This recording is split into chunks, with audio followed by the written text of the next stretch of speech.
Hi, I'm Justine, co-founder of Birthpedia. I'm so honored that you chose to join us today. On this podcast, we bring you the most qualified information surrounding all things birth, from preconception to postpartum and newborn care, by bringing the birth professional to you. We do what we do to cut through the noise so that birthing families can feel empowered and knowledgeable as they're making some of the most important decisions of their lives and the life of their new baby to come. Just a reminder that this podcast is for informational purposes only and not meant for medical advice. You can read our full disclaimer at birthpedia.net. So whether you're driving to your next destination, doing all those dishes, or relaxing with some tea, welcome to the conversation. Thanks for tuning into today's podcast episode. Later on in the episode, I'm going to bring on Anna and Mandy, who you met in our first podcast. But today we have a very special guest, Barbara Harper. Barbara Harper is a leading voice for childbirth and maternity care reform, an author, educator, midwife, and internationally recognized expert on the use of warm water immersion for labor and birth. So I'm going to go ahead and bring her on. Hi, Barbara. Please tell the listeners a little bit more about you and your amazing background. Well, I've been at this in maternity care for almost 50 years. I know I don't look that old, but I'm in my 70th year on the planet, and I started in nursing school when I was 19 years old. So, wow. So I've been at it for a long time, and I didn't do well in maternity care facilities in the 70s because I was always trying to change things. And I got asked to leave because I was a rabble rouser, and I continue to be. My personal mission that I discovered when I was 13 years old.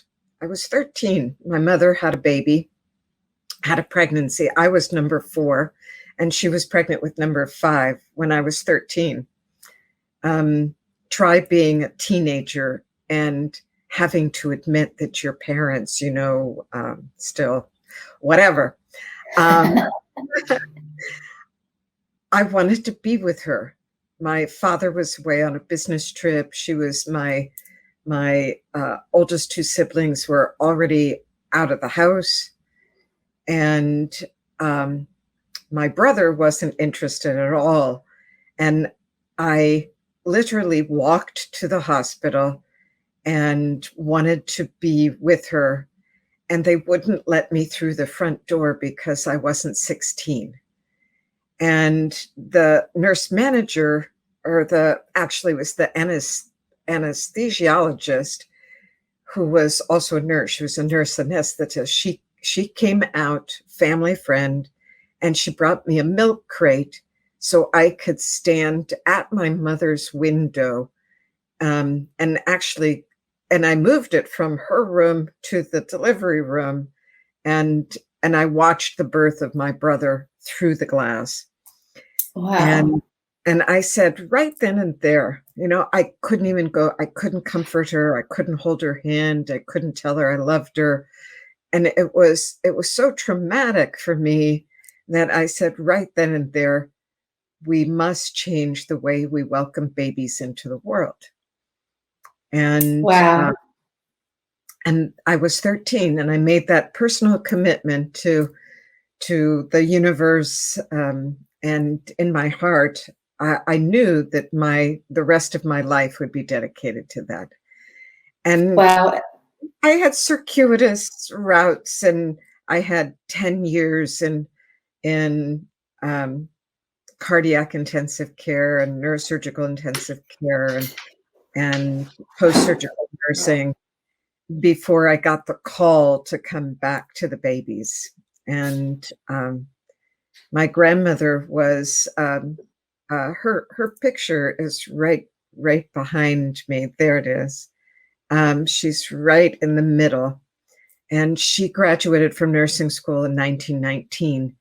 And she was my inspiration.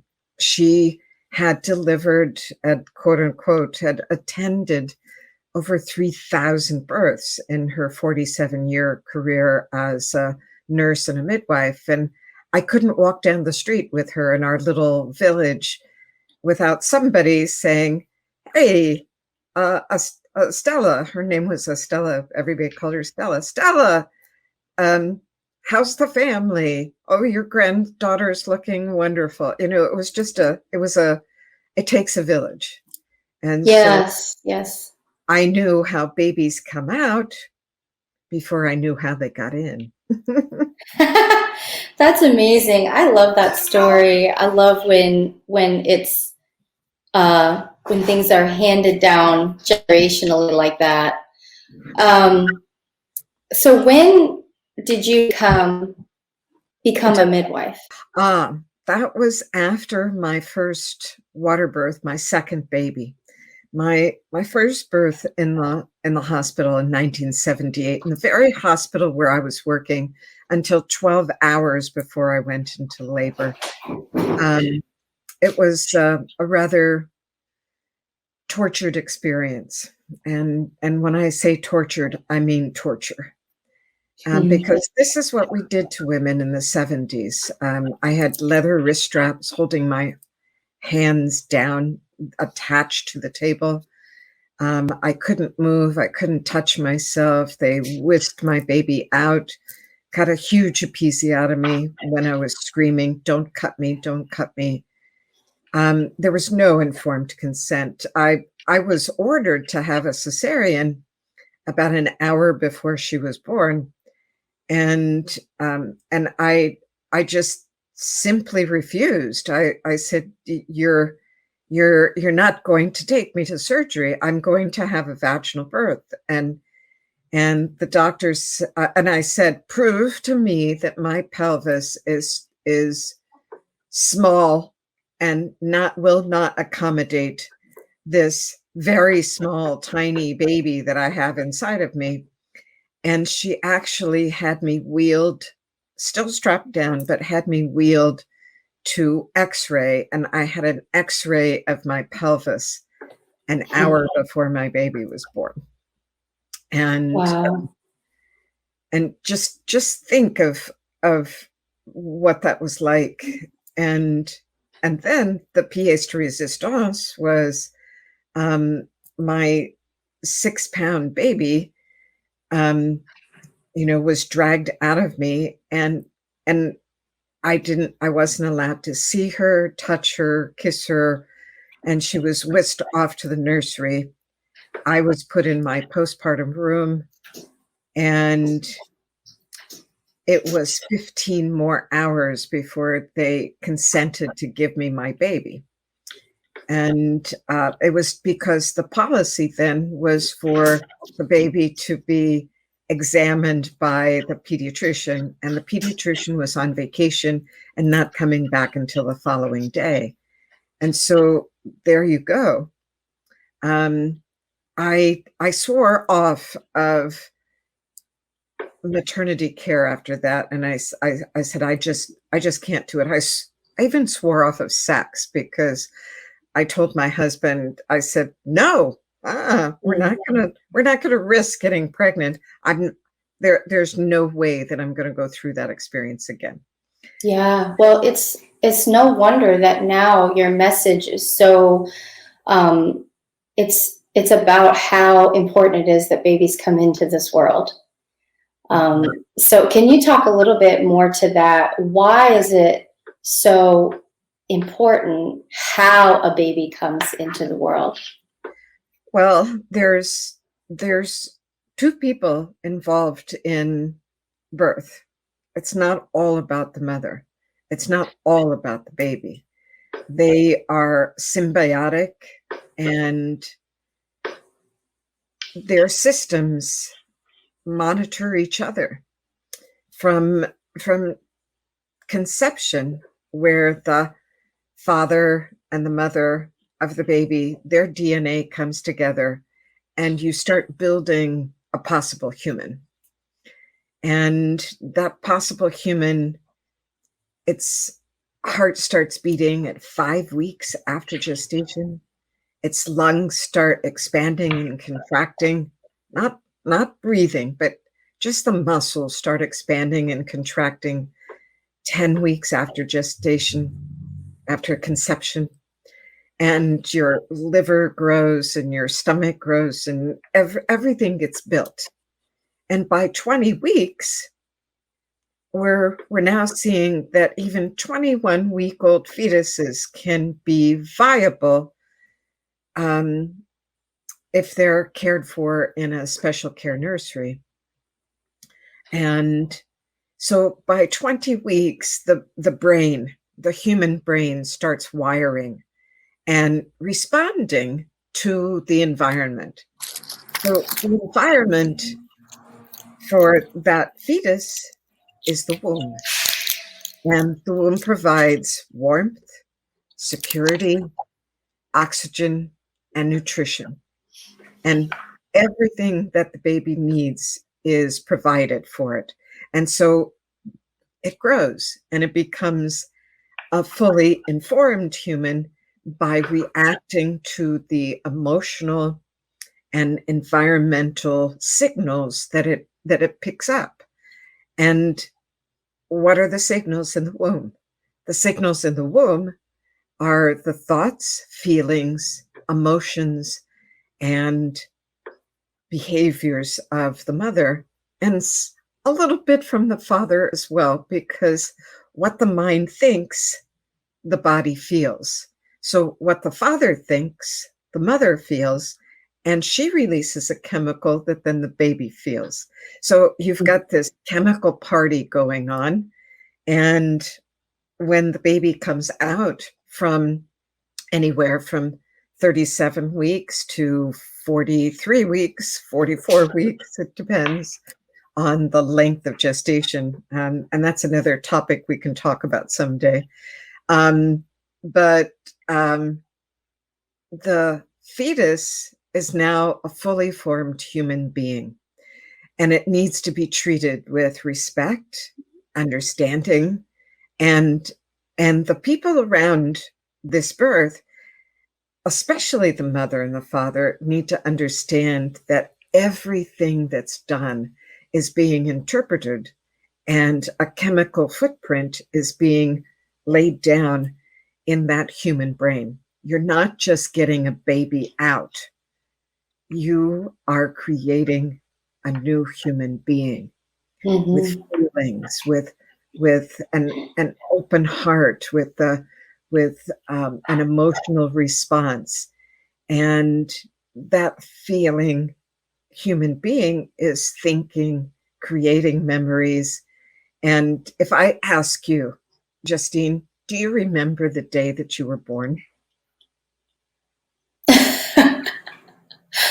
No, but yes. Well, I could bring you any number of textbooks in pre and perinatal psychology that says that you actually do remember. Yeah. And those memories are intrinsic. They're inside you. They're in your, what I call the cranial or the mind hall of records.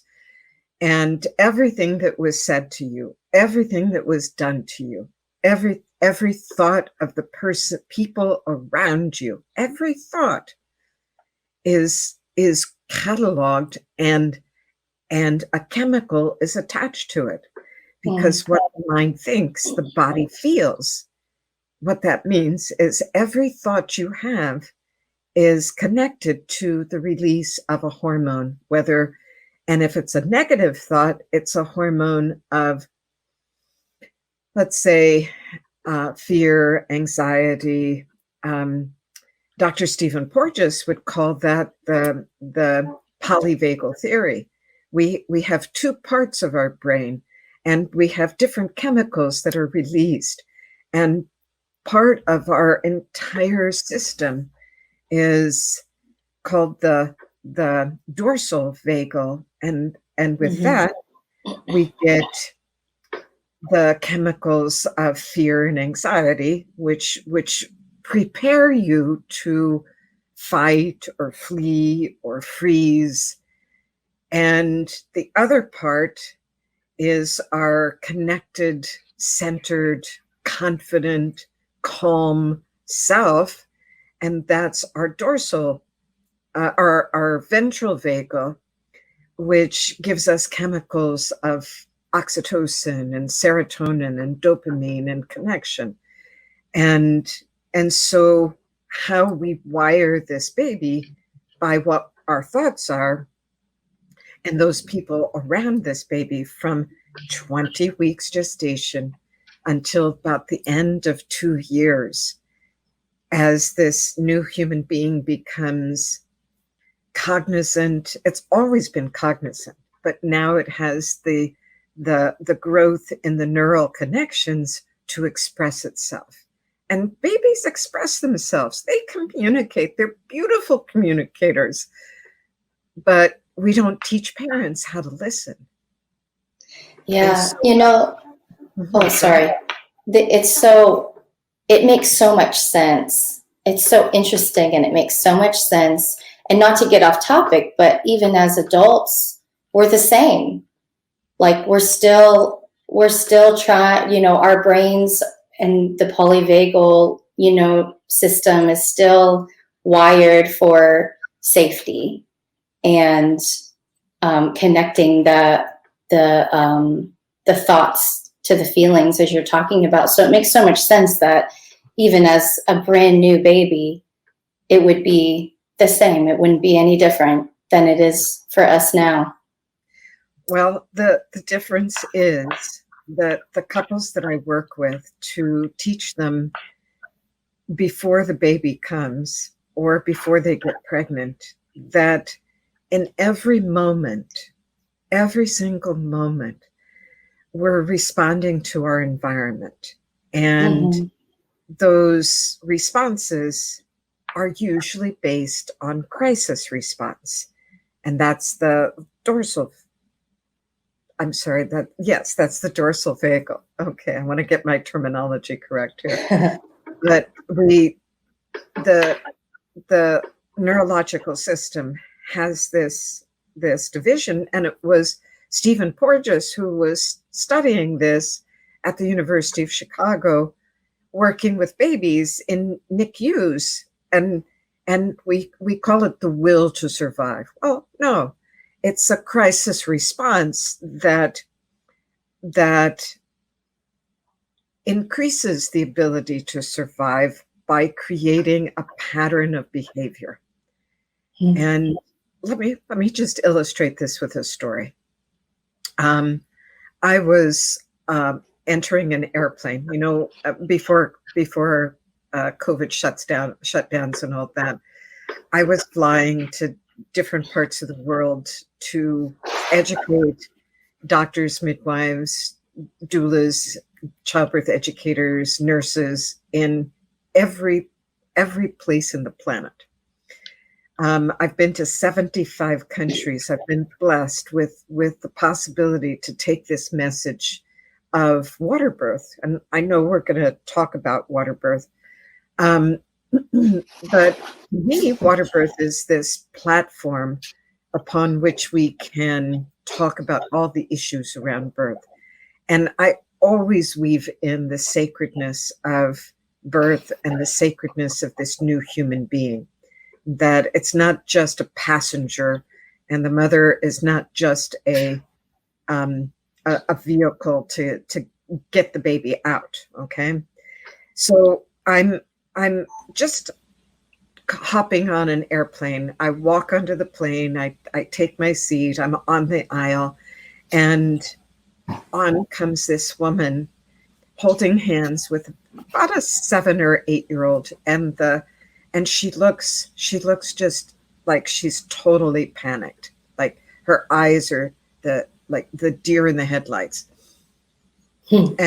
And I can see, and they sit down one row behind me and across the aisle. So if I really stretched, I could reach her, you know. And as they sit down, I hear her son, her small child, saying to her, "It's okay, mommy. It's okay, mommy. We're not going to die. We're not going to die." She is so afraid of flying that between people coming down the aisle, I just reach over, and my wife came out of me, and I said, let me breathe with you. It's okay. Oh. Take a deep breath, because there's many, many ways where we can get out of that fear response and that crisis management response and go into a calm, centered, peaceful space.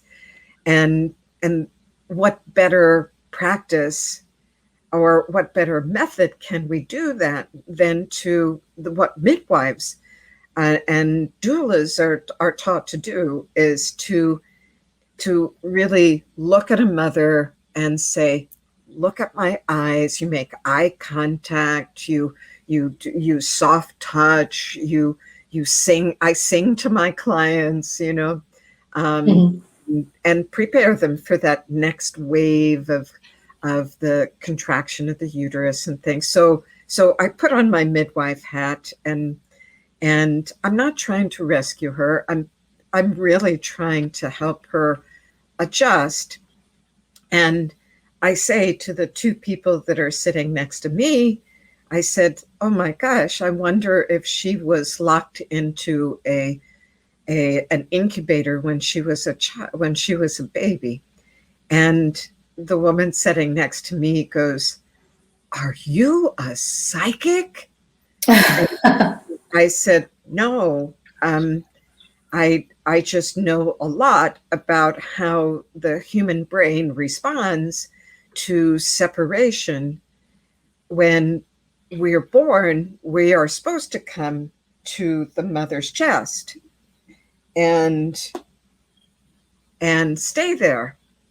And it's a biological imperative. The baby understands neurologically, it's programmed. It has a neurobehavioral program to leave the womb and to come to a breast and to attach. That if the mother were unconscious, the baby would still get out completely. So I kind of explain a very short version of this to this woman, and she goes, "I'm her mother, and she was born at 30 weeks and spent 10 weeks in a NICU." Wow. And from that point, then I start talking to them about all the things, because that crisis response takes over when you get triggered by the airplane door closing, because it reminds you of your helplessness. You have absolutely no control. No one is listening to you. No one is understanding what you need. And people are doing things to you that you cannot stop. And so you go into crisis mode. And the perinatal, the Association of Pre and Perinatal Psychology and Health, APA, I've been involved with them since 1983. And my bookshelves around my house are full of studies. And I've worked with Dr. David Chamberlain. I've taken classes with Peter Levine, with thinkers today, Gabor Mate, who says all addiction begins in the womb. And when you start studying the brain, I remember I worked in neurosurgical intensive care for a while, and I became a neurosurgical tech. And I was a neurosurgical geek in the sense that I had to read everything in pediatric neurology. And so, yes, the babies brought me back. The babies brought me back because they started calling me and saying, "We need you." Somebody has to talk for them. Somebody, and when the mother just puts her hands on her belly, and in my classes, I teach childbirth classes. They're called Blissborn classes, and in the very first class, I've got a class tomorrow, and it's a new group of pregnant women, their partners, and their babies. The babies attend the class too, and they're very much listening because they want connection. They need connection. They need acknowledgement. In that period of 20 weeks to birth, they are listening for those times when the mother puts her hands on her belly and she says, or she just thinks, "I love you. Thank you. Mm-hmm. Thank you for coming." And when I do this, just this guided imagery with the parents, it's just a short time. It's about 2 minutes. We just spend really focusing on the baby and being grateful for the pregnancy, and no matter what has happened. And all of the babies start kicking and jumping, and their little heart rates will go up, and those, somebody recognizes that I'm here and I'm listening, and this is wonderful. I call them the little love breaks. There was a wonderful obstetrician, pediatrician actually, and I'm blanking on his name right now, but he's of blessed memory, and he called them little love breaks. And so 20 times a day, when you're pregnant, just put your hands on your belly and just say, "Hey, I love you." Oh, I love that. That's so sweet. Don't you like to hear it? Yeah, we all do, right? Even now. So you just referenced your course. Would you tell us a little bit more about that? And in that course, you also talk about creating a sacred space, which you've already mentioned in so many things, but there's so much more of how parents can create that sacred space in birth, how they can protect it, which includes the people that are there. Could you just talk a little bit more to that and what else you cover in your course? Well, the course was designed by my good friend Laura Wood, who's the founder of Blissborn. And Blissborn is a self-hypnosis course, but it's also a complete childbirth education. We talk about the anatomy and physiology of your pregnancy, the stages of labor, everything that you will go through. And that safe space has to be created in your mind, first of all. And we enlist the partners. And if a mother doesn't have a partner, that's still okay, because we're going to empower her to work with anyone and let them know what she needs. And so we go through 5 weeks of training, and the classes are 3 hours each. And I end each class with a very deep guided hypnosis. And then they go home, and their home play assignments are to listen to that hypnosis every single day. I give them tasks right from the beginning to create a routine, because if we look at current psychology, if you want to create a habit or get rid of a habit that you don't like smoking or overeating or anything that you want to change your approach, you have to start with the mind. What the mind thinks, the body feels. And that reprogramming usually takes about 6 weeks. And so we suggest that women come to the classes, sign up for the classes, either online or in person. and they can find a Blissborn instructor in their own area, because I also train women and men to be Blissborn instructors. We've had a few dads that just loved the course so much that they said, this isn't a birth course, this is a life course. This is training, because you can use these techniques for everything in your life for the good. So we give you tips and things to what I call stack your habits. So do you brush your teeth in the morning? Yes. Every morning. And Yeah. so while you're brushing your teeth, you do a deep relaxation. And you can go into hypnosis with one breath.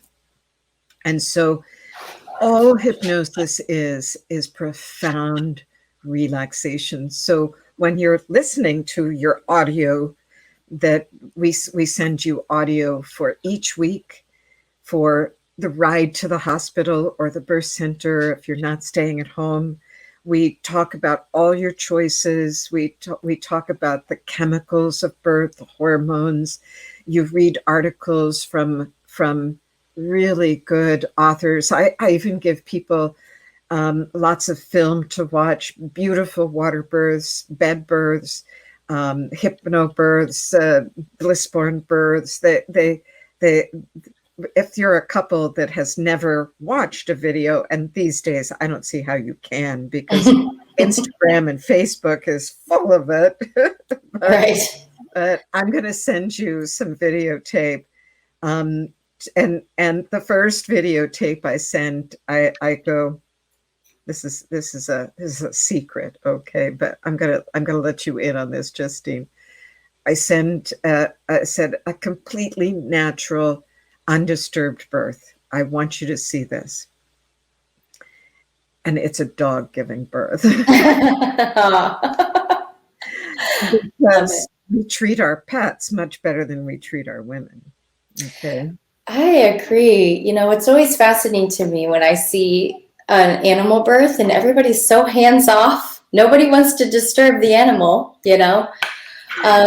So in your course, is it primarily for water birth or any kind of birth? Yeah. I don't, because look, if you master profound relaxation, and if you create this shield around you that protects you from negativity, and we work on that so that you can give birth in the front seat of the car on the way to the hospital.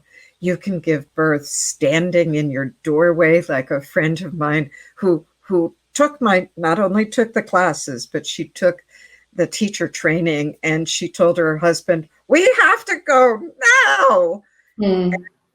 He ended up catching the baby at the front door. Wow. Dropped the bag and caught the baby and this is unusual. It doesn't happen to everybody, but she basically could completely feel relaxed with every single surge and contraction of her body, and welcomed it and saying, oh, you know, she went into her happy place. She went into her ventral vagal, and instead of her crisis response. Maternity care today is crisis response. Everything. Women walk into my classes like the deer in the headlights, like the woman on the airplane. And so if I welcome them in and have them talk about their worst fears, and then we make a plan to deal with that, and then we talk about dealing with pain. And after the fourth class, I never use the word pain again. I never, ever, ever approach a woman in labor and ask her, how much pain are you having?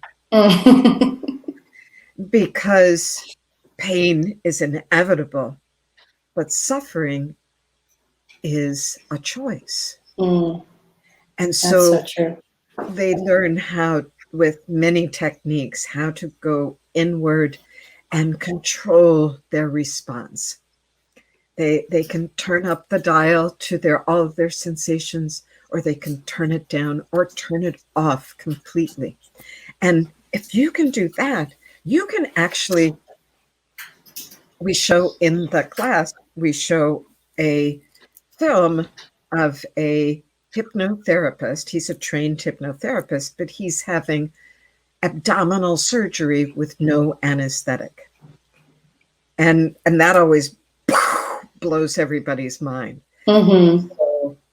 So yes, the evaluations and the reports back, there's many approaches to hypnosis, but Blissborn is the most complete. And we really prepare you for that empowered second stage, whether you're on a bed, on the floor, on the porcelain self-cleansing birthing stool, or in a tub of warm water. And women have that connected, ecstatic, undisturbed, normal birth experience, which then creates this baby. If you have a calm birth, if you have a calm mother, you have a calm baby. Mm-hmm. So if you want a baby that doesn't have drugs on board, that breastfeeds and latches right away, doesn't have to overcome the epidural medication or the pain medication, that's the only thing that they offer you to deal with pain. I love training midwives and doctors instant hypnosis that they can use at the bedside. And Laura and I have worked very, very diligently to take this information and translate it into terms that they will inspire them to actually offer this care to every woman that walks in the door. Oh, I love it. I love it. Can we talk about Waterbirth? So to talk about Waterbirth, I'm going to bring on Mandy. And Mandy did a couple polls on Facebook and Instagram about Waterbirth. Mandy, can you share the results from those polls? Yeah, of course. Hi, Barbara. It's nice to see you again. Hey. Yeah, we asked a couple questions on social media about if given the opportunity, would you like to give birth in water? And 92% said absolutely 100% yes. And then the other 8% were curious, wanted to know more about what water birth was. So I thought that was pretty telling. At least with the Birthpedia following, there's a lot of enthusiasm around water birth. And I do think it's because it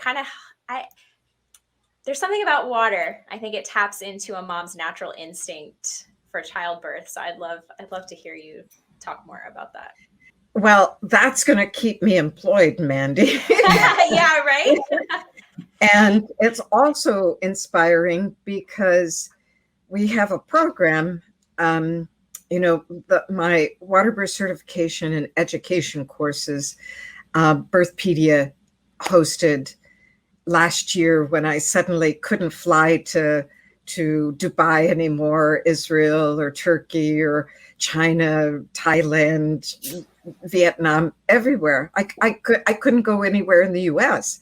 I just got back from a hospital in Wisconsin, and I gave them the same course that was on, and this was all of the hospital nurses. This was the providers who chose to come, midwives and doctors both. Not all the doctors came because they were like, nope, not going to do that. But there were some doctors that did, and we're so excited about it. So the courses have to be online. I learned that because of COVID, because people were just like begging me. But one of the things that we've started with doulas is to take them and give them a course on how to advocate for water birth, how to approach a hospital. And there's a doula in Dubai that has taken my course many times. I was going to Dubai about 3 times a year, and doing online courses for them even 5 years ago. So this doula approached me and said, I want to go knocking on the doors of all the hospitals in Dubai because my job is easier when Waterbirth is integrated, and you do such a good job training the staff and training us doulas on what to look for and how to support a woman in her coping, with good coping strategies. It's really good. So we created the Waterbirth Community Educator. And a Waterbirth Community Educator talks to mothers. And I give them, they take the course, they learn everything about it, they take a test, they write a paper. It's now in like in 8 weeks, they go through it. And so it takes about an hour a week. And then we meet in a group. I connect different doulas. It's just so exciting because they go out into their community, and here they are. They have the answers for you, and this is why we're getting that 92%. And by the way, I voted too. Me too. I did too. So and I would. I've had 2 water births. They're 35 and 37, but if God would bless me with a 70-year-old womb that worked, I would definitely get in the tub and have a baby. I still dream about it. Yeah. And I work with women every single day, online and on the phone and in my classes, and I still attend births. Absolutely. So let's just answer, let's talk about just the common questions that a lot of parents are interested in knowing about water birth. Let's start with the safety, because I feel like that comes up a lot. Is it safe? What are can there be complications? Can babies breathe underwater by accident? Can you speak to the safety of water birth? Well, your Birthpedia site has a wonderful 4 parents, 5-part series. It's only 20 minutes in each segment that answers all of those questions. I'm just going to put that right up front first, okay? Because you just sign on and you can watch the whole thing, and it's great. And the short answer is the research. The safety is in 3 places. Infection, no more infections in the water, actually far less than there are on the bed. The research has mushroomed over the last, our first article that was published in modern literature was 1983, and it was the first 100 births at a hospital in France with Michel Audon. He wrote up the stories of that, the statistics, the data, and published it in a scientific journal called The Lancet. It's a peer-reviewed journal. Today, we have over 500 articles that talk about over 100,000 babies that have been born in water. And that's just the scientific literature. If we look at, I just read this morning, I get a Google alert, and I just read the story of a woman in India who's very famous and is an actress, and she's married to a famous musician in India. And she had a water birth at a center in Hyderabad that's run by my good friend, doctor and midwife Vijaya Krishnan. And so even in India, we've got Vijaya's Sanctum Birth Center happening with water births. And yesterday I met with a woman in India who's building a birth center in Bangalore, which is also known as Bangalore. and she took the course so that she could understand water birth. So the safety is also in the results and the numbers. We have today over 1 million babies, 1 million babies that have been born in water in every part of the world. And over 120 countries, you can have a water birth in New Zealand, in Australia, in South Africa, in Kenya, in Senegal, in almost every country in the Middle East. I'm working with a couple right now in Mauritius. Do you even know where Mauritius is? So No. no. Okay. So if it's that safe, if 100,000 babies are reported in the literature without complications, then babies cannot take a breath. They are stimulated only to switch from fetal circulation to newborn circulation. They go from the womb to the world in a very calculated neurobehavioral program that says first you get born, then we rush blood from your placenta into your lungs for the first time. We increase that, and all of the stuff that's already there comes out. We open up the lung cells, and your brain has now enough oxygen, and your lungs have enough oxygen to send a signal to start your respiratory center in your brain, and it's not going to stop until the day you die. And this is all a built-in sequence. We don't have babies going while they're under the water. They cannot. It's physiologically impossible. Impossible. And so they come up out of the water, and their face hits the air. This is the same for a breech baby that is born, with its head still inside, and the baby's hanging there. It cannot breathe until the head drops out. So water babies and breech babies transition into newborns with their respiratory centers working in exactly the same way. So there is nothing to be afraid of.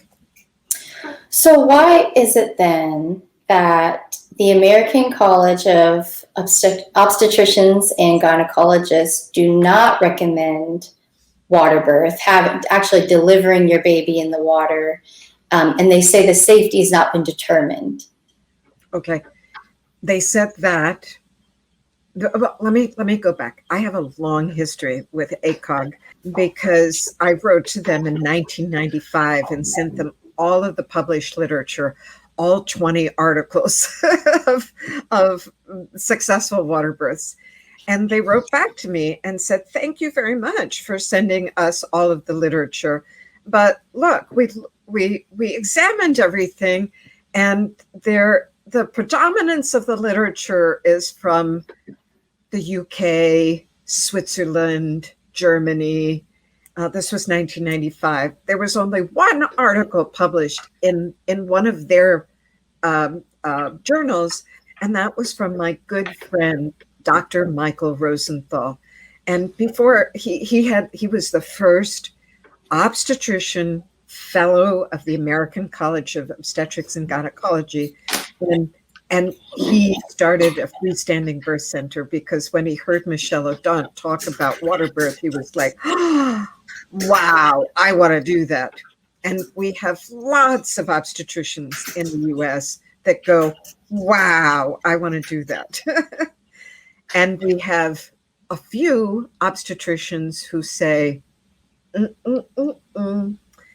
not enough research, because the letter from Stanley Zimberg said, until the day that there is a population in one study that is a randomized controlled trial, that means you're pregnant, you come in and you have a normal labor, and you get randomized. You go have a water birth, and the next person that comes in, you go have a bed birth. That's not going to work, right? We have done randomized controlled trials, and all of the results are exactly the same. Women love it. They have good outcomes. The Cochrane database says no baby has ever been harmed. No mother has ever been compromised because of laboring or giving birth in water. However, Stanley Zimberg said, until that day when we have multiple randomized controlled trials with 10,000 patients or more with the results, the American College of Obstetricians and Gynecologists will be against water birth. And so this year, it was I think it was actually November 2020, the American Association of Birth Centers, AABC, did a retrospective, not a randomized controlled trial, but they did a retrospective of 26,000 women who gave birth in freestanding birth centers with no fetal monitors, no drugs, no epidurals, and with available water. And over 10,000 of those women gave birth in water, and they published all the statistics. And I can send anybody, just go to my website, waterbirth.org, and you can download that article. Yes, you can download that article and write to me, Barbara@waterbirth.org or info@waterbirth.org, and we'll flood you with the literature that you can then take to your doctor and say, look, okay, the American College of Obstetricians and Gynecologists says that there's not enough evidence to either guide a woman's decision for or against. They are on the fence now. Before, they were completely against it. Water birth should be considered an experimental procedure and only done in randomized controlled trials after informed consent. And now they're saying, okay, we get it. Babies are being born in U.S. hospitals, over 200 U.S. hospitals. And so if you're a midwife or a doctor and you want to offer water birth to your clients, okay, get education, have a protocol, have an inclusion criteria and exclusion criteria, who can set foot in the tub, who should not go into the tub, and inform yourselves. And when they published that in November of 2016, I wrote them a thank you letter. Because every time I have applied, even this last trip, last week, I was in a hospital in Wisconsin, Sacred Heart Hospital in Eau Claire, Wisconsin, and the nursing director applied to ACOG for continuing medical education credits for the few doctors that came, and ACOG granted credits for our workshop. So wow, that's wonderful. It is changing.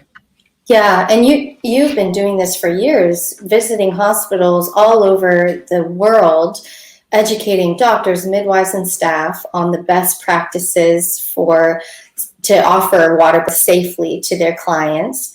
In fact, I'm going to bring Brianna on because you went to her hospital in Chicago when she was a brand new midwife. Brianna, how was that? At the time, did you know how that came about, or what was the training like for you as a new midwife? Yeah, no, it's lovely seeing you again, Barbara.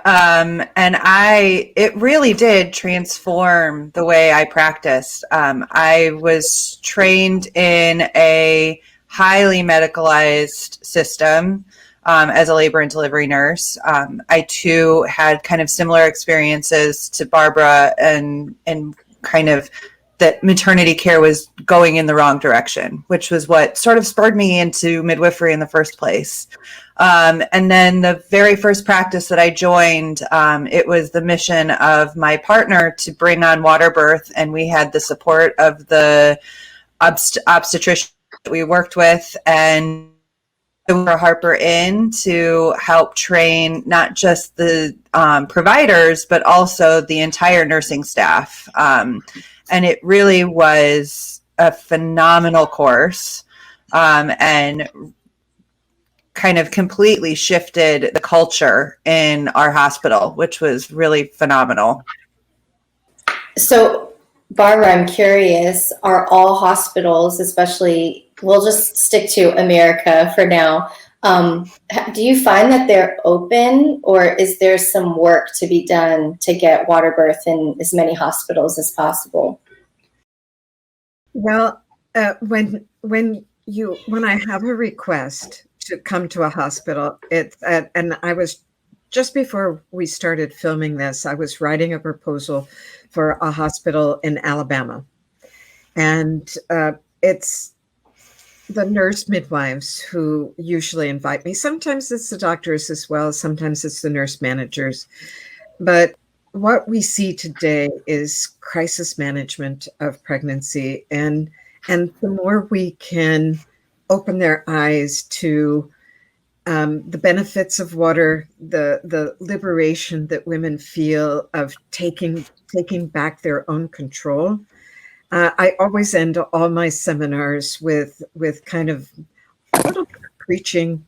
It's like you have to get past your own fears about this and the fear of letting go. And just one story before we close here, but one of my online seminars was for a group of 23 doctors and midwives in the Philippines. This was just a few months ago. And we did it like a college course. They watched 2 or 3 segments every week, and then we would meet together for 2 hours and discuss it. And the very first meeting, one of the obstetricians said, I was trained in medical school to be the captain of the ship. And what I hear you telling me in this first segment is that the mother has to be the captain of the ship. And that's just not going to work because I know what's going on. And by the time we finished, 6 weeks later, we have the final exam, which is a case review, and they all have to decide what's the best treatment plan and how you're going to talk to the family, and you're going to ask informed consent permission and informed decision making with the family itself, with mother and father. And she came forward and she said, do you remember what I said that first time? And I said, yeah, that you had to be the captain of the ship. And she starts crying. She literally has tears, and I start crying. And she said, after taking your course, I realized that it's my job to support her in her body, in her mind, and in her soul. I have to be that person that protects her and just guides her. And I have to empower her so that she is able to do everything that she and the baby have to do. And with that, I with tears in my eyes, I said, may the Lord bless you and keep you. May the Lord's countenance shine upon you. And may you all be filled with the knowledge of peace that comes from knowing that you're doing good for women. Every single person, all 23 doctors and midwives, who are all going, because it was a complete and total transformation. Yes. Okay, so Barbara, I am a mom and I believe in Waterbirth. You have helped me believe in myself, believe in Waterbirth, and obviously Waterbirth is a lot more accepted in homes and in birth centers. That's a given. But if I wanted to have birth in a hospital, what's the best way for me to find a hospital open to Waterbirth? Well, first, you have to find a midwife that's in a hospital, because the likelihood that you're going to at least be allowed to labor in water. And even 1 hour in a tub is going to change your labor. Mm-hmm. So, and birthing in the water is never the goal. The goal is comfort, peace, and relaxation. And wouldn't you like to be comfortable and have a peaceful and relaxed birth? So find a nurse midwife. We have over 10,000 nurse midwives in the country who are working in many, many hospitals everywhere. And so look for somebody like Brianna, who's practicing in South Carolina. Just look up in your area, and some midwives will advertise online. Just look for midwives, South Carolina. It's easy. I do referrals every single day to hospitals where midwives are practicing, and midwives have spread Waterbirth, and we have midwife researchers like Jennifer Vanderland and Jenna Shaw-Batista who are publishing in the U.S. the research that we need to move it forward. And these young women are going to take it over, and they're going to be running Waterbirth International. They're going to be running the referrals and things so that more women can understand. But find a provider that listens to you. Mm-hmm. And one of the buttons that I have from the American College of Nurse Midwives says, "Listen to women." And that's the philosophy of midwives. We listen to women. We plan care together. And so your success is going to depend on your provider, the nurse manager, and your determination. So see what you want. And if you're not pregnant yet, start planning ahead. And if you want a water birth, it helps if we have at least 6 months to work on your case so that we can educate the hospital and get them the protocols. Everything you need is at Waterbirth International, waterbirth.org.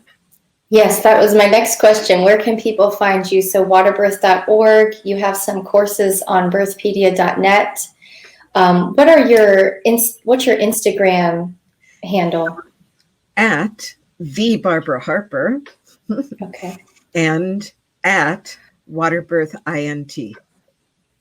Okay, wonderful. And if people want more information about your Blissborn course, that's blissborn.com, right? Blissborn.com and also on waterbirth.org. Awesome. Well, we have a special discount code for people who are listening to today's podcast. If you sign up for any of the courses on Birthpedia's website, the discount code is Waterbirth20, and you get a 20% off discount code. So thank you, Barbara, for that generous discount. And right now we're going to close this portion of the podcast, which is for parents and expecting parents to be. For those that are interested, you can go to Birthpedia's website and become a subscriber. That's where you're going to get the second portion of this podcast where Barbara, Mandy, and Brianna and myself, we're going to be talking as birth professionals with Barbara about water birth and the birth space. So see you there.